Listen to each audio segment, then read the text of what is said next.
In this video, you're going to learn 5 simple exercises to help correct your leg length discrepancy. And I know that they work because up until about 2 years ago, I had a functional leg length discrepancy that threw my back, my hips, and my knee out to the point where taking a simple walk with my wife caused me a ton of pain. But then I saw a postural alignment specialist who helped me so much that I decided to go ahead and get the certification myself. I'm Jamie Dreyer, and I help people over 50 live long, healthy, active lives, and postural realignment is just one of the ways that I help them do that. Now, before I get into the exercises, let's talk about the difference between structural and functional leg length discrepancies.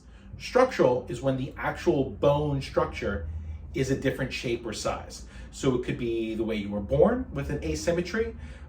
You could have broken a leg while you were growing and it didn't grow as long as the other leg because you injured the growth plate. There could be severe arthritis worn down in the hip joint or the knee that has actually changed the height of that and shortened it, or surgery could cause it. Now, on the other side, we've got a functional leg length discrepancy, which is really about the muscles either above and or below the pelvis being short and tight in different ways that they pull your hips out of alignment.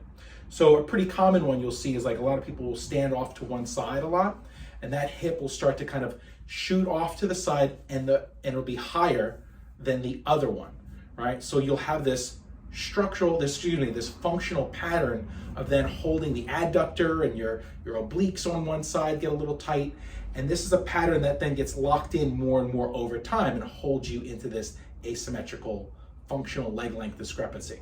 So what we're going to do today is we're going to show you exercises that can help break and reset that pattern. The first exercise you're going to do is the dynamic adductor stretch. You're on hands and knees, foot goes out to the side, the foot is flat, knee straight.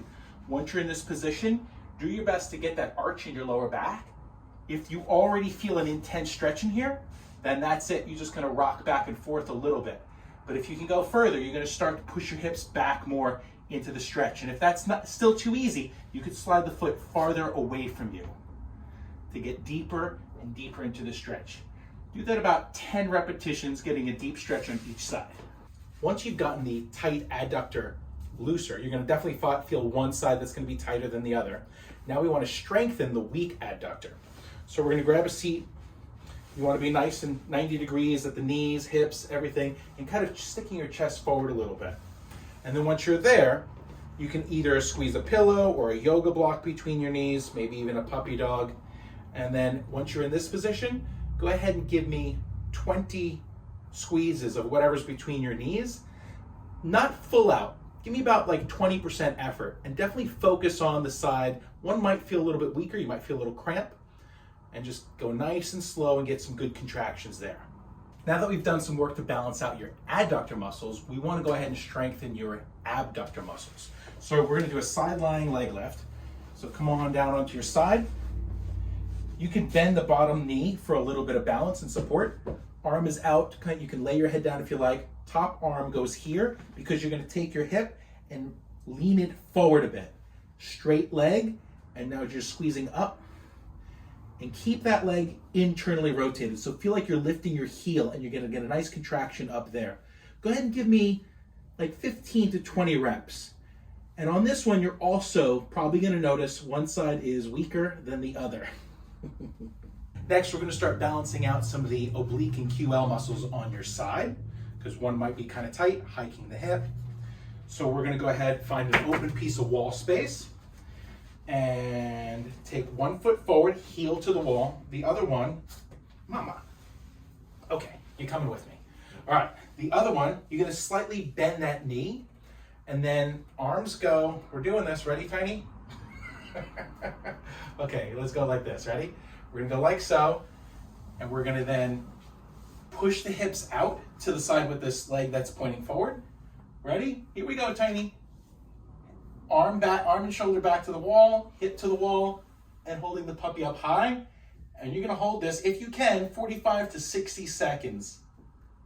Now that the previous exercises helped balance out your adductors, abductors, as well as the muscles above your pelvis on either side of you that can be holding things out of alignment, there's one other thing that oftentimes gets ingrained into our patterns. So when we kind of have a habit of standing with a functional leg length discrepancy and we're off to one side, one knee is oftentimes bent and the calf tends to get kind of tight and hold you in this pattern. So it's uncomfortable then to stand on the other leg or to stand even.